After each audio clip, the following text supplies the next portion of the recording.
أعوذ بالله من الشيطان الرجيم بسم الله الرحمن الرحيم والصلاة والسلام على أشرف الأنبياء والمرسلين وعلى آله وأصحابه أجمعين ببركة مولانا الشيخ Sidi Mohamed Fawzi al-Kalkali قدس الله سره. On revient sur une partie de Mudhakara qui a été donnée cette semaine par Sidi Cheikh.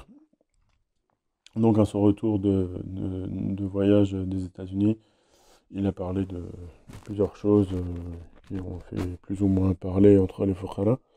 Et il y a une question des retours que j'ai eu des différents frères qui ont écouté ces cours. Il y a une question, j'ai l'impression qu'elle est un peu passée inaperçue. Et en fait, elle était très importante, et c'est parce que c'est Sina Cheikh lui-même qui l'a dit qu'elle était très importante. Et la question, donc, c'était un frère pendant la Muzakara, il a demandé simplement, voilà, parmi les soufis ou dans les livres soufis ou les recommandations des maîtres soufis, on retrouve que, notamment dans l'une des qasida célèbre de Sidi Cheikh al-Alawi, Qaddasallahu sirrahu, qui disait, en somme, qu'il y a des moments où on parle de contradiction de la nafs, mukhalafat al-nafs, et il y a d'autres moments où il s'agit de suhbat al-nafs, c'est-à-dire de ne plus chercher de ne pas chercher en faire à la considérer comme un ennemi, mais plutôt de l'accompagner et voilà. Et donc la question c'était simplement de savoir quand est-ce que le disciple, le cheminant, doit contredire sa nafs et quand est-ce qu'il doit l'accompagner, il doit en faire son compagnon de route en fait. Euh, et Sidna Cheikh, il a répondu à ça, et il a dit Jazakallahu khairan pour cette question. Et cette question, en vérité, elle est suffisante et elle est la guérison pour tout disciple, pour tout cheminant. C'est quelque chose la question qui est suffisante pour le cheminement tout entier. Question très très importante donc. Et il a dit voilà le genre de question que doit chercher le disciple, le mouride qui veut vraiment avancer, le mouride sincère, quoi. Et parce que c'est une question qui amène un bénéfice, et c'est une question qui concerne al-khassa, donc qui concerne l'élite, et même khassatul khassa, qui concerne même l'élite de l'élite. Et, et il a dit, voilà, le disciple qui cherche vraiment à avancer sincère, c'est ce genre de questions qu'il se pose, et il évite les autres questions qui sont futiles, ou du moins qui le détournent du véritable objectif. Euh, donc, Sidna Cheikh, pour répondre à cela, il disait que la mukhalafat al-nafs, donc le fait de contredire sa nafs, c'est quelque chose qui est nécessaire et indispensable au début du cheminement, au début du suluk, au début du chemin vers cette quête de la ma'rifa, de la connaissance de son Seigneur. Donc donc, elle est nécessaire, indispensable au début du suluk et elle s'inscrit dans le suivi, tout simplement dans le suivi du shir. Le suivi du shir qui est légifié dans le Coran, tout simplement au travers de Surat al-Kahf. Encore une fois, on y revient. Surat al-Kahf avec notamment le récit de Sidna Moussa avec l'Abd salih, le serviteur vertueux.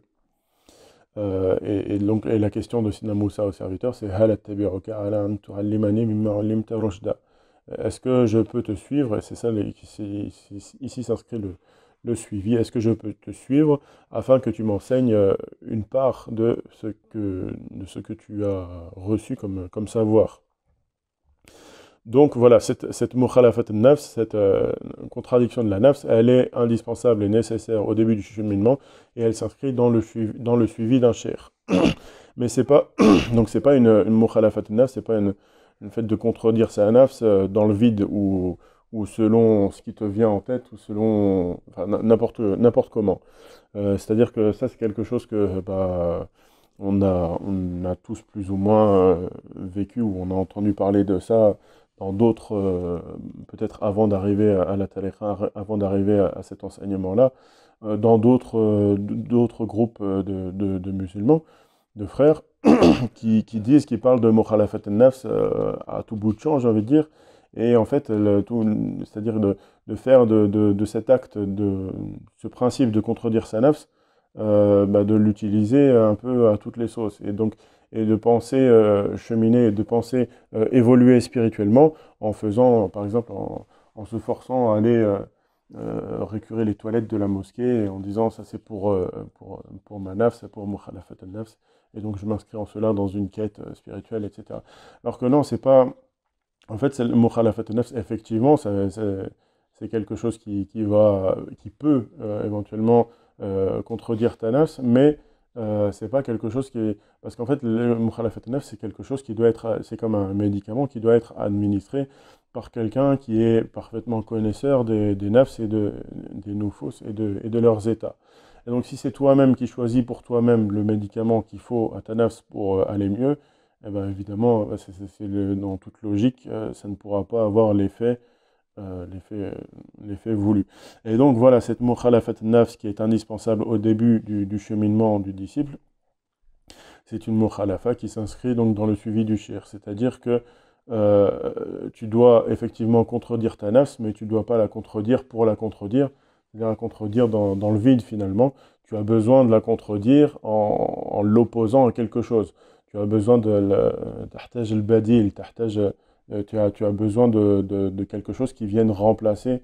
C'est-à-dire que tu ne vas pas supprimer quelque chose pour te retrouver avec rien du tout. Il faut que tu combattes ou que tu supprimes quelque chose pour remplacer par quelque chose de meilleur. Ça, c'est une chose, une règle même sur laquelle, de manière générale, insiste Sidna Cheikh régulièrement, que quand tu quittes quelque chose, que ce soit dans la dunya ou un travail ou une situation, quoi que ce soit, tu quittes jamais quelque chose pour rien. Tu quittes quelque chose pour quelque chose de meilleur. Et si tant que tu n'as pas trouvé meilleur, eh ben, ne, ne, ne, ne quitte pas, ne fais pas, enfin, ne change pas de direction. Euh, Et donc voilà, tu as besoin de tahtaj el-badil, tahtaj, tu as besoin de quelque chose qui soit meilleur, pour remplacer cette nafs. Donc d'où le fait de l'importance de la mukhalafat al-nafs. Voilà, ça s'inscrit dans le suivi du shir. Donc voilà pourquoi, c'est parce que justement tu as besoin de quelque chose pour remplacer que tu prends un shir. Et donc le cher que tu prends pour cher comme guide dans ton chemin spirituel, c'est le cher, tu le vois comme un nafs al-kamila, tu le vois comme la nafs qui est parfaitement réalisée, qui a atteint le but ultime auquel toi tu aspires ou que tu prétends aspirer.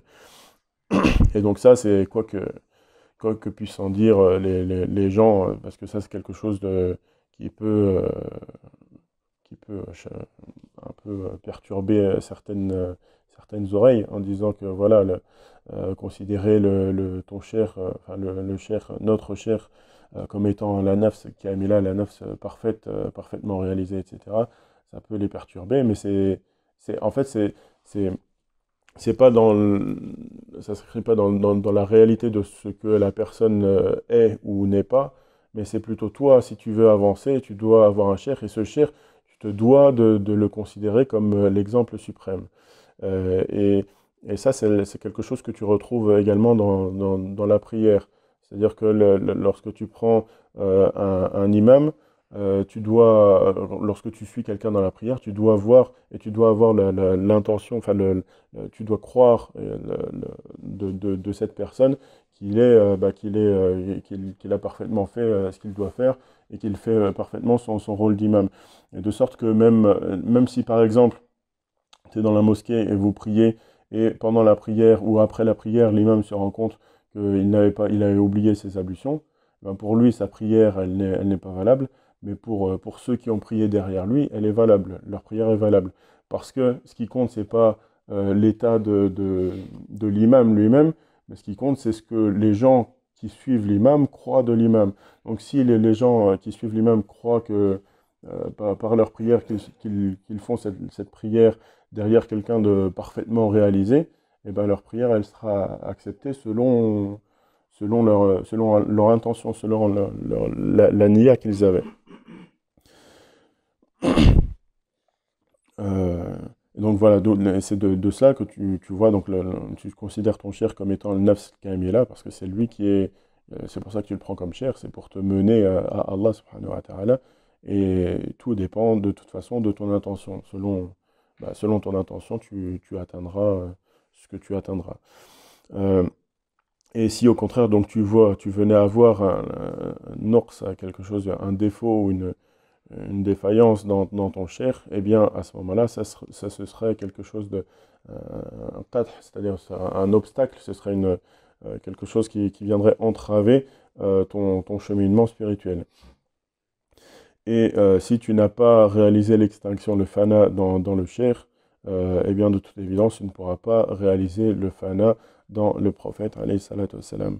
Parce que si tu n'es pas apte, si tu n'es pas capable d'accomplir ce fana dans la porte d'un Bab Madinatul Ilm, dans la porte de la ville de la science, eh bien il te sera impossible d'accéder à la ville de la science. En référence au hadith dans lequel le prophète alayhi salatu wassalam dit « Je suis la ville de la science » et Ali Karramallahu wajha en est la porte. Donc voilà, tu as le devoir d'accomplir ce fana dans le shir, qui est le même que le devoir du fana dans l'imam, c'est-à-dire dans l'imam que tu suis et qui te dirige dans ta prière.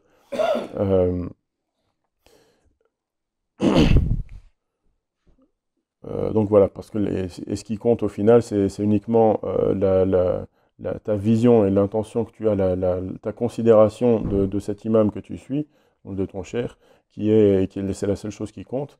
Et donc, comme on disait par rapport à l'imam dans la mosquée, peu importe son état à lui en tant que personne, de toute façon, la seule chose qui compte, c'est la niya qu'ont les croyants qui prient derrière lui. Donc, pour ce qu'il s'agit de mukhalafat al-nafs, donc tu dois chercher, pour contredire cette nafs, tu dois chercher quelque chose par quoi la remplacer. Et donc, pour ta nafs, tu dois tout simplement remplacer cette nafs qui est la tienne par la nafs de ton cher. Donc, tu vas contredire ta nafs par la nafs ou par le suivi de ton cher, par le suivi ou par la conformisation de ta nafs à la nafs du cher. C'est-à-dire que concrètement, si tu aimes faire quelque chose, tu as l'habitude de faire quelque chose, mais que le cher n'aime pas cet acte que tu fais, eh bien tout simplement tu dois arrêter, tu dois t'en écarter. Et tu te mets à faire et tu t'efforces de faire ce que le cher aime que tu fasses. Et ça, jusqu'à ce qu'arrive un point où tu ne te rendras même plus compte que dans ta nafs, dans ta vie, dans ton quotidien, dans tes actes, tu agis en contradiction avec ta nafs, avec tes propres envies. Donc ça deviendra naturel pour toi, c'est-à-dire que ta nafs sera comme une copie ou sera conforme à la nafs du shir. En ça, tu retrouves encore des indications. Il y a un hadith dans lequel le prophète alayhi salam dit que aucun d'entre vous ne sera croyant tant que ses passions n'iront pas dans le sens des miennes ou de mes passions. C'est-à-dire que tant que la personne n'aura pas l'envie de faire naturellement, en fait, sans que ce soit un effort, de se dire je vais faire ça pour suivre l'exemple prophétique, et que ce sera quelque chose de naturel en lui, qu'il aura envie de faire des choses, et qu'il se rendra compte plus tard ou qu'il le sache ou qu'il ne le sache pas, et bien ces choses-là sont conformes à la sunna du prophète alayhi salatu wassalam. Donc voilà, tu dois contredire cette nafs dans le suivi du shir, dans le suivi de ce que le shir attend de toi, jusqu'à ce que ça devienne quelque chose de naturel et que ce ne soit plus un effort pour toi, et donc plus une mukhalafa, plus une contradiction de tes désirs. Et donc tu dois faire cela jusqu'à ce que le shir te dise de sa propre bouche que ta nafs est apaisée, c'est-à-dire qu'il est agréé dans l'état, dans ce que tu fais. Et c'est en cela que se trouve le sens du izn. Donc quand on parle du izn, c'est-à-dire la permission du shir que donne le shir aux disciples de faire des choses, c'est-à-dire que l'izn, lorsqu'il est donné, il doit être entendu de la bouche du shir. C'est-à-dire tant que le shir ne t'a pas dit clairement les choses, eh ben, tu ne peux pas et tu ne dois pas considérer cela comme un izn.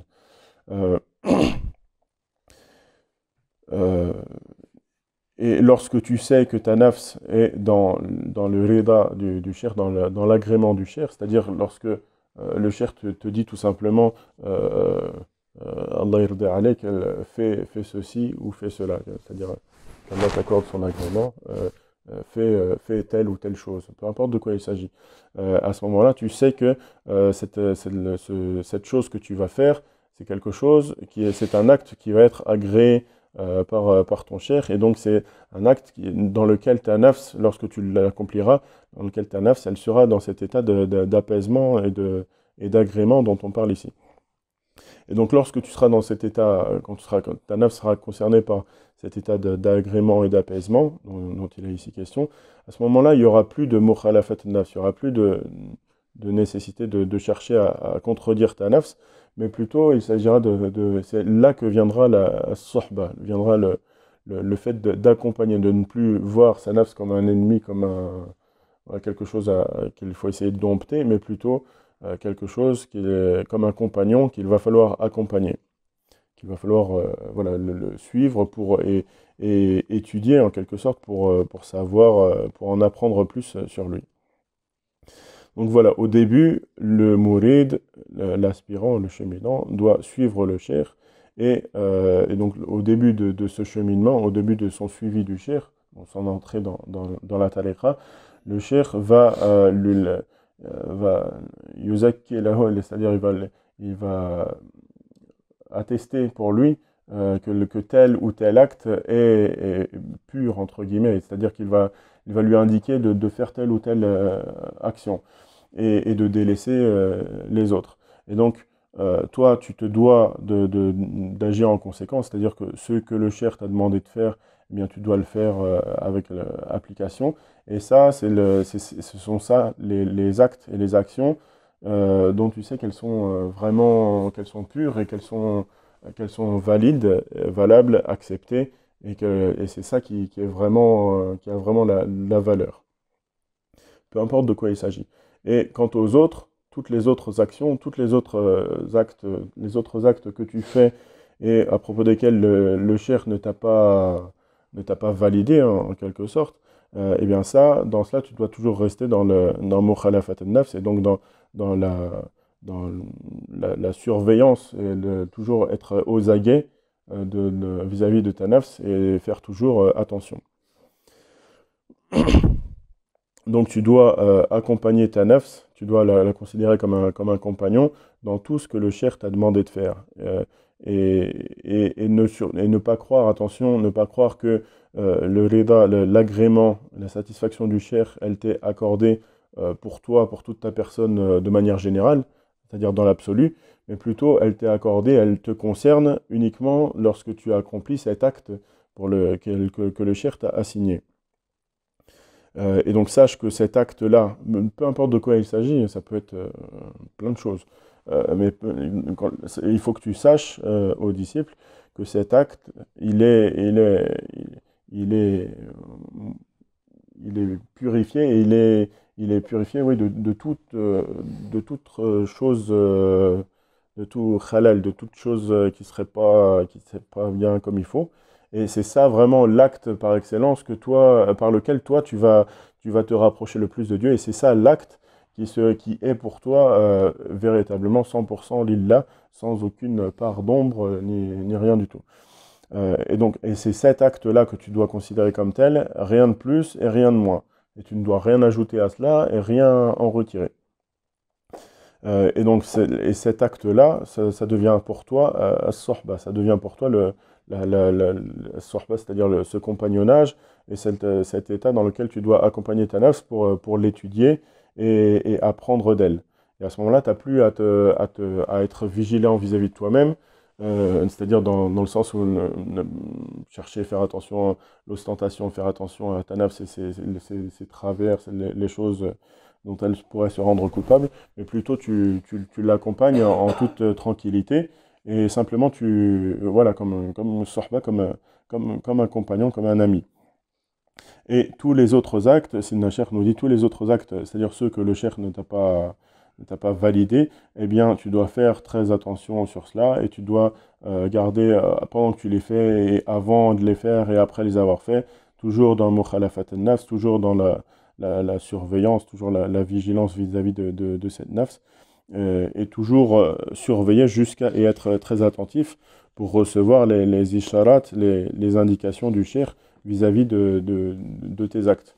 Et pour savoir si peut-être au travers des paroles du cheikh, il va te valider ou non, ou te dire de t'écarter ou de faire attention dans telle ou telle situation. Donc, lorsque ton acte il est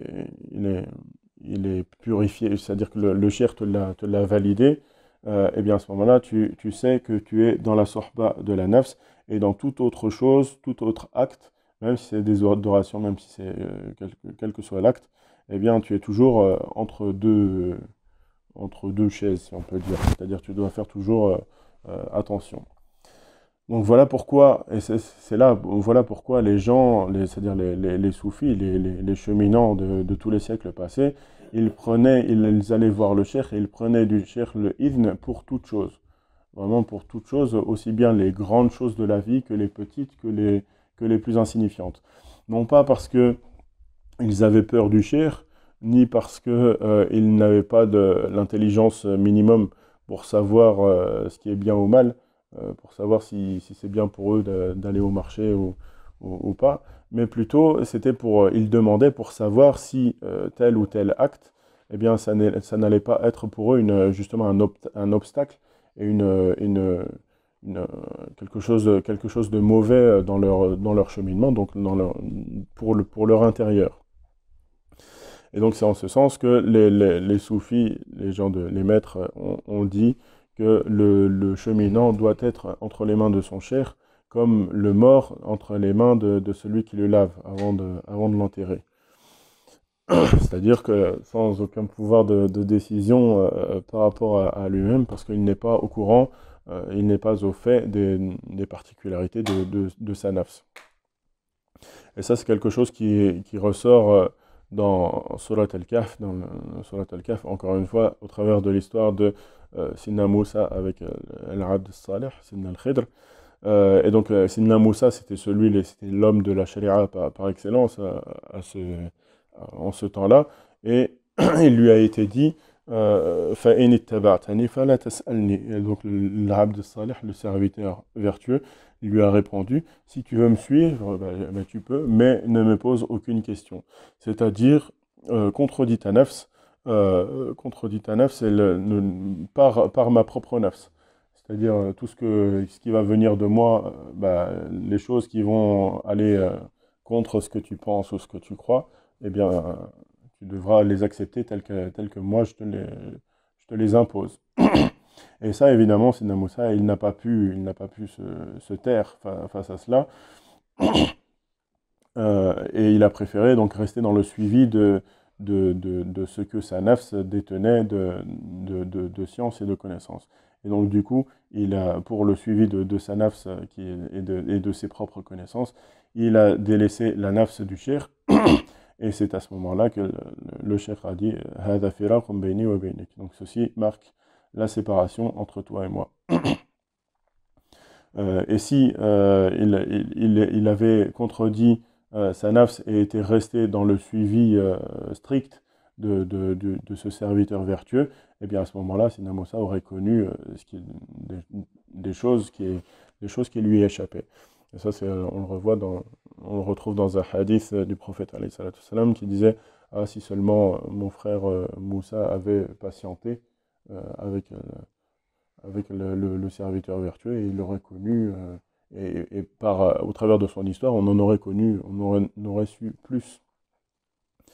Donc voilà, en conclusion, pour résumer, pour répondre à cette question, tu dois contredire ta nafs par le suivi d'autre chose, cette autre chose, c'est la nafs du shir, jusqu'à ce que ta nafs devienne un compagnon, devienne un sahab, comme on dit en Darija, donc le sahab des compagnons, des amis, jusqu'à ce qu'ils deviennent amis avec la nafs du shir.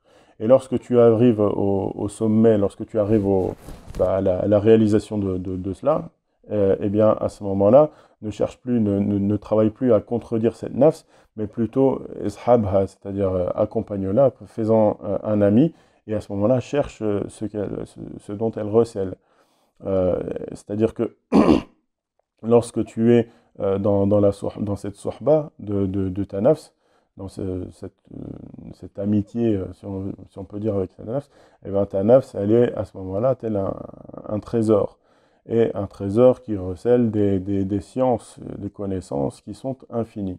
Donc tu te dois de ne plus considérer ça comme un ennemi, mais plutôt un ami duquel tu vas apprendre des choses et des connaissances qui seront infinies.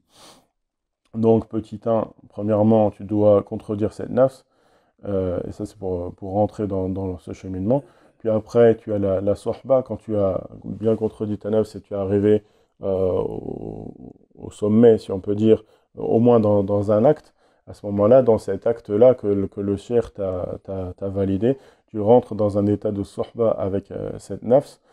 Et petit 3, donc troisièmement, lorsque tu es dans cet état de sohba, à ce moment-là, tu recherches au cœur de cette nafs pour en faire sortir les trésors. Et la grande difficulté à laquelle s'expose le disciple, c'est dans le cas où il se trompe dès le début de son cheminement, et c'est-à-dire dans la contradiction de sa nafs, qui ne travaille pas à contredire sa nafs comme selon ce que le cheikh recommande, ou selon dans le suivi du cheikh, mais plutôt qu'il la contredit comme bon lui semble, et qui fait les choses un peu comme il pense comme il veut les faire.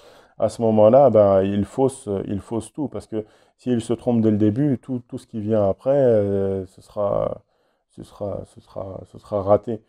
Et donc, si dès le début, il se met à suivre sa nafs, ou sa pensée, qui se met à réfléchir par lui-même, en se disant, je vais faire telle chose pour écraser ma nafs, et je vais faire telle autre chose pour ceci, cela, et en se faisant, il se détourne des recommandations du cheikh qui sont claires pour tous, et bien à ce moment-là, voilà, il s'écarte, et du coup, tout ce qui va suivre après, eh ben, ce sera pas, bah, tout sera faussé de la même manière qu'il a faussé le début de son chemin. Et donc, si tu reviens à Surat al-Kahf, donc l'histoire de Sina Moussa avec Sina al-Khidr, dans cette mukhalafa, dans cette contradiction de la nafs, en vérité, si tu regardes dans le haqiqa, il n'y a même plus de sharia en vrai, puisque il s'agit quand même de le sabotage d'un bateau, donc le sabotage du bien d'autrui qui met en péril la vie de gens, et puis après encore plus carrément l'assassinat d'un enfant donc, qui n'est même pas pubère, qui n'est même pas responsable, voilà. Et donc ça, c'est quelque chose qui ne figure ni le kitab, ni la sunna. Et le kitab et le sunna, le kitab, c'est Sidna Moussa, en fait, il est le plus à même de connaître ce qui découle, puisque c'est Sidna Moussa lui-même qui était la personnification à cette époque de la sunna. La sunna à cette époque-là, c'était Sidna Moussa lui-même, alayhi salatu wassalam. De même qu'à l'époque de tous les prophètes sont la sunna. Il n'y a pas de différence entre eux. Évidemment, il y a une prévalence de certains par rapport à d'autres, mais dans leur nature, dans leur statut en tant que prophète, ils sont la personnification en leur époque de la sunna. Et donc cette sunna, on ne peut pas justifier au travers d'elle ces actes-là commis par l'abd salih. Et donc, en fait, si tu veux t'inscrire vraiment dans le suivi pur et strict de ce serviteur pieux pour qu'il t'enseigne les choses que tu prétends vouloir apprendre, eh ben, il faut être prêt à se conformer à ce suivi. Et évidemment, dans ce suivi, tu vas être amené dans cette mukhalafa de nafs, tu vas être amené à dépasser des limites que tu n'aurais jamais pensé pouvoir dépasser. Et c'est pas forcément dans le sens de la chaléra, mais c'est par rapport aux limites de ton intellect qui sont fixées, qui sont établies et que tu crois complètement immuables et impossibles à faire bouger.